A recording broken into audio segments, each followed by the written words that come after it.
Boom, boom, boom. How's it going? How's it going? Welcome aboard. It is I again, TJ from Empire Successful Friends.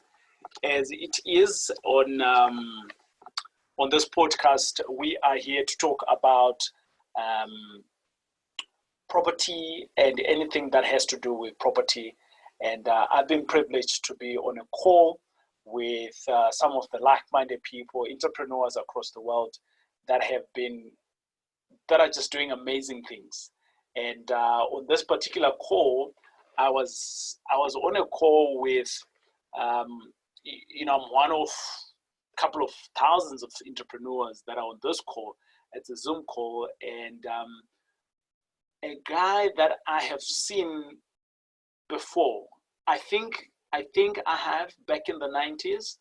I should have been maybe in one of his conferences that he was talking, and I was young, I didn't know much. So, not a lot resonated with me at that time. And, when I look back and I think I was in concert with this guy in the room, maybe I should have taken heed. But anyway, life was in a different space at that time. And definitely I am in a different space in this time. And I can be able to gravitate and learn a little bit more because of where I am right now in life. And for some of you, you might be seeing this for the first time. I'll be like saying, hey, welcome aboard where you've been. M5 Successful Friends, we are a podcast. We're a YouTube channel here where we just tell stories, untold stories to help, to inspire you and to educate you in terms of what we can do in the property space. We focus on property. That's our thing, Empire Property Addicts. And we have the view that financial freedom can be reached with property, and this is what we do. However, property is not the only thing, right? For financial freedom, and for you to be a property entrepreneur, there is a lot of things obviously that needs to come into play, and a lot of it has to do with your head. A lot of it that needs to do with the skill that you have, and over the last couple of years, I've been trying to zoom in to see how best it can help me. So I'm one of those people who go out into different circles outside the discipline that I do business, and I wanted to go and learn what they are doing there. So this is how I actually stumbled upon hanging out on a call with John Maxwell. So John Maxwell, he's a leader. I'm an inspiring, great leader. I've got a business that I already lead. I've got a family that I'm of two together with my wife, which makes it three. And I've got a family that I lead, and I am also an older brother, so I lead.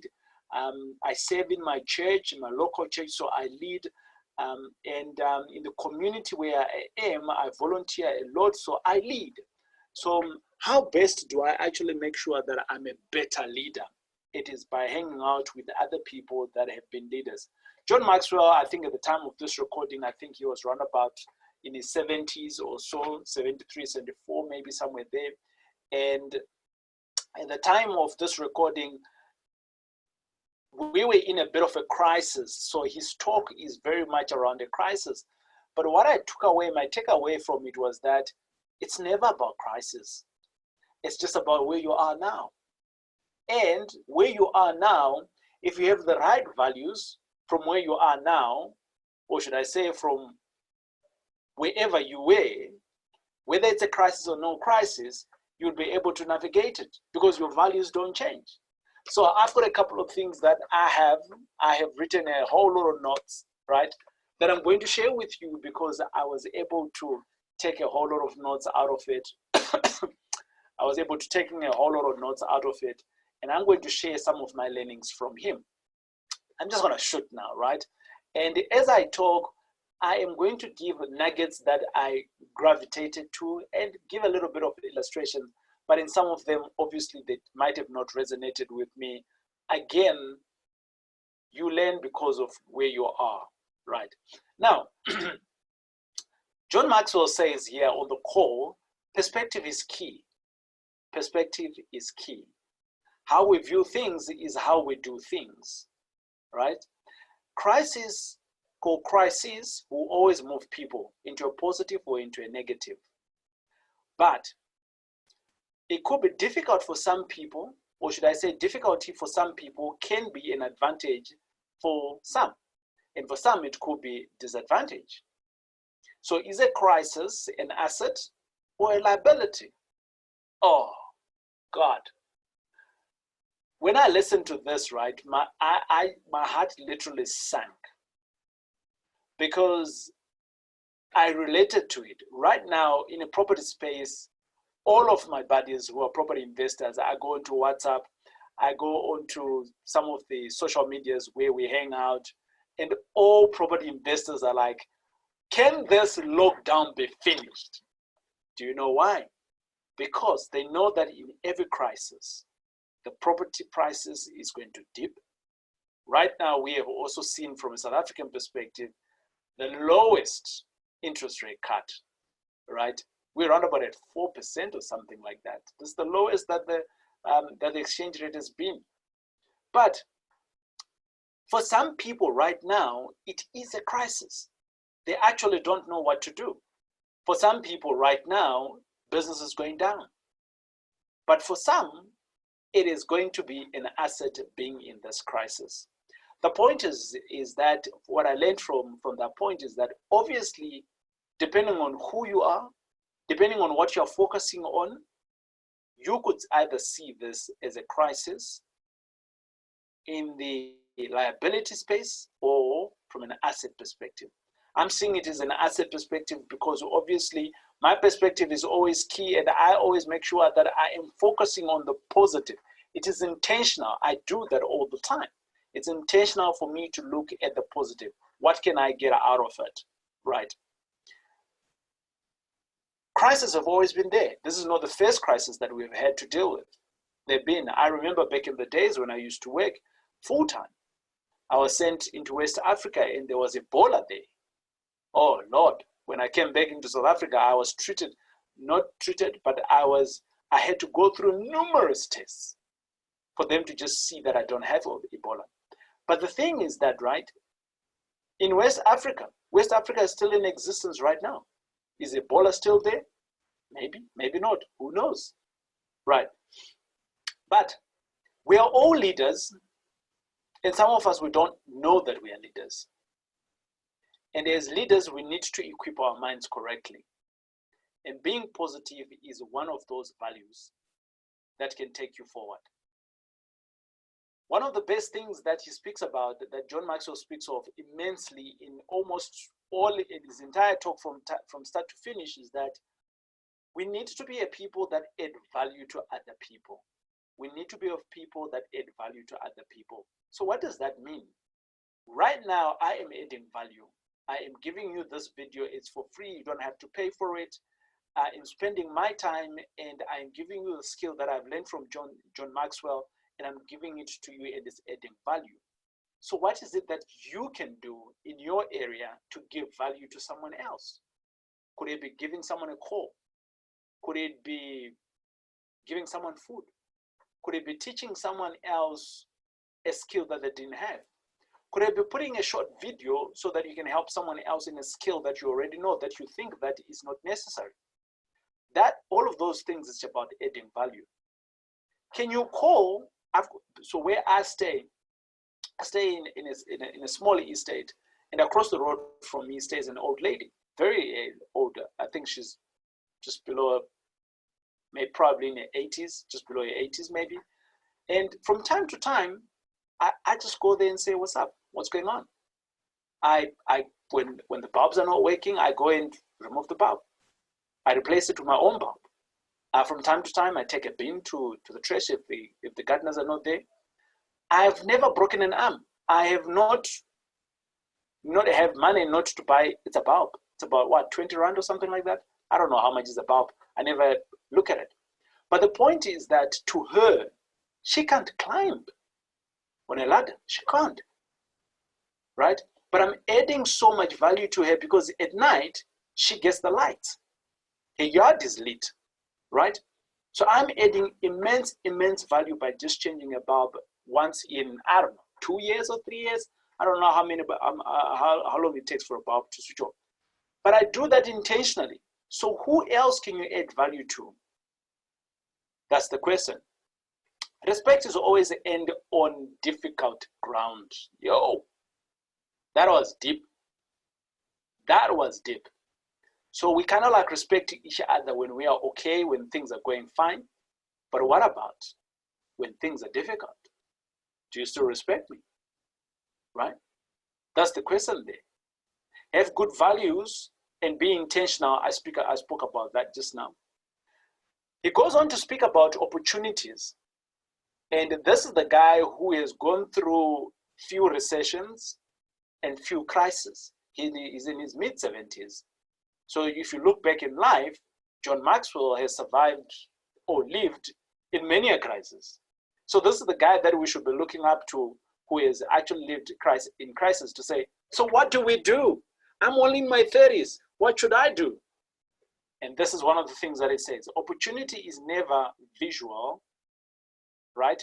It is always hidden in some difficulty, in some difficultness or the other. So it just basically means that an opportunity doesn't come and say, hey, I am here. Come and get me. I am 100,000 US dollars or rand. Come and get me. It doesn't.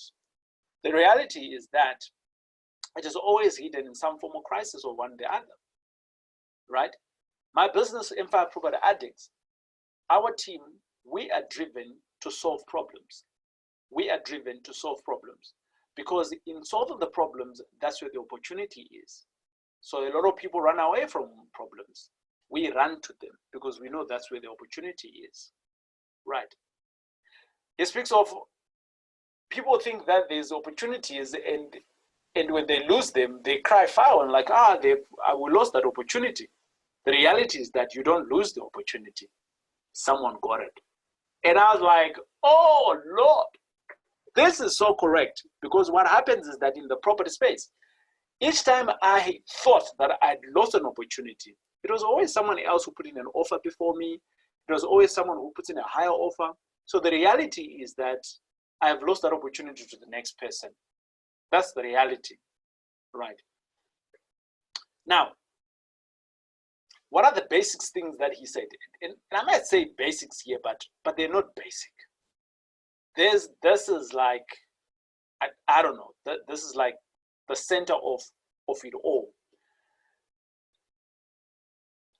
He goes on to speak about what are the values that he lives by.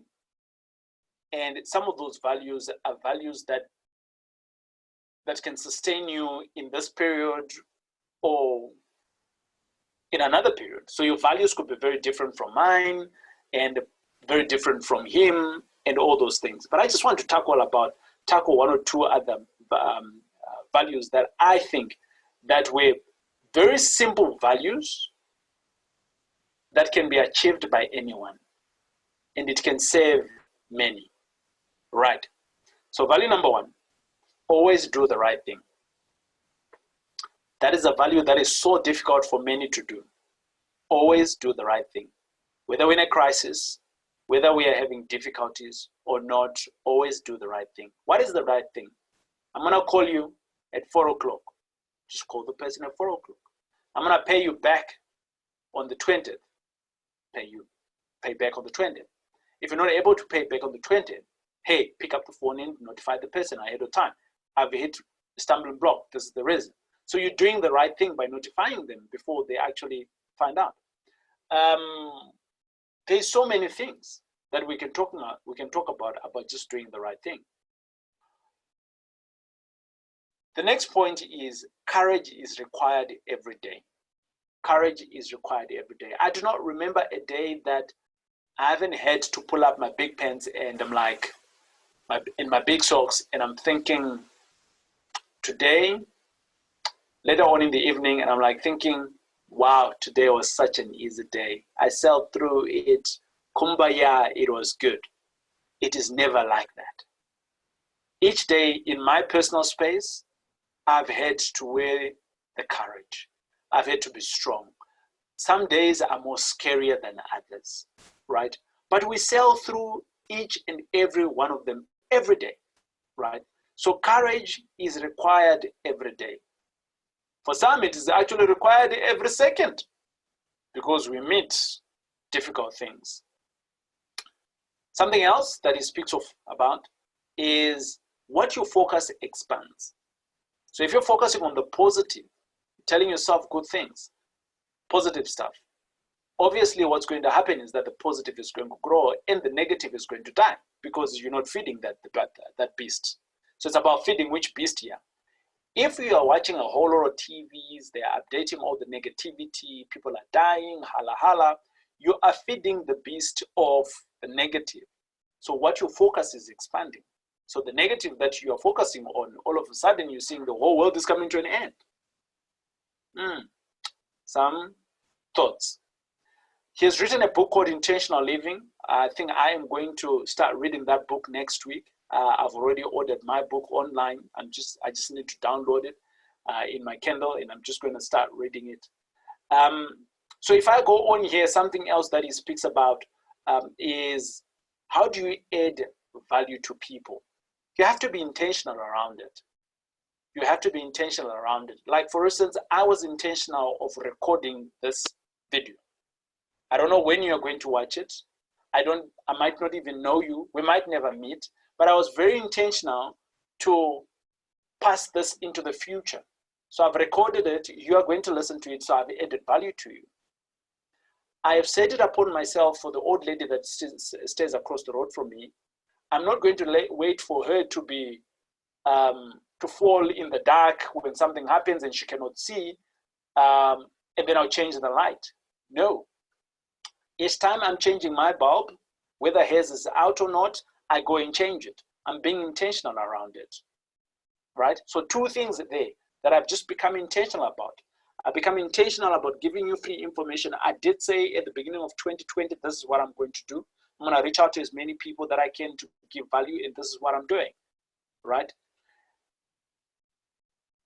The next thing that I will talk about is think of ways to add value. Think of ways to add value, right? So you don't just become intentional and start giving value. You have to think about it. You have to think about who you're meeting. You have to think about who is this person that you're going to be talking to. Like for instance, this community of M5 successful friends, I've had to think, what kind of information do I need to give out there? What kind of information is going to help out the guys? So, and I looked at myself and I said, hey, if I could have the M5 successful friends when I was starting off in my business, back in the days, these are the things that could have helped me. And exactly this is what I'm doing now. I am giving information, free information on M5 successful friends. I invite people that I know are cool people that are doing very well in their own space, but that are also having the same challenges that you and I could be having. Together we can learn from them. Together we can get inspired, educated, and boom, we can get it right. If we get it right, we can change the 1% of the global wealthy people to maybe 2%. I don't know, maybe 1.2, you know? And that's the goal. Last thing that I'm going to talk about.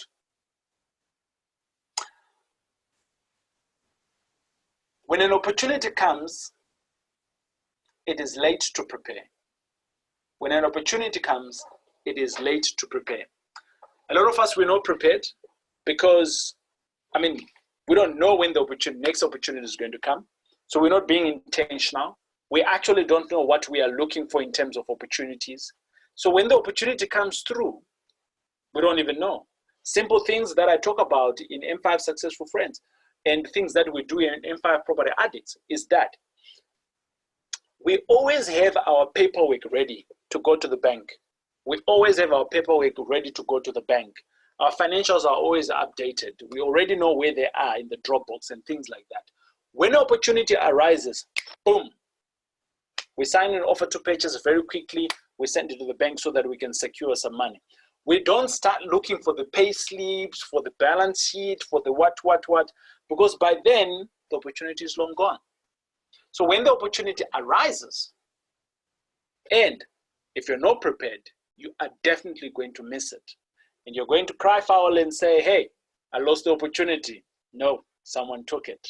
It's been great hanging out with you on this solo podcast. It is I, TJ, And these are some of the things that I have learned from John Maxwell.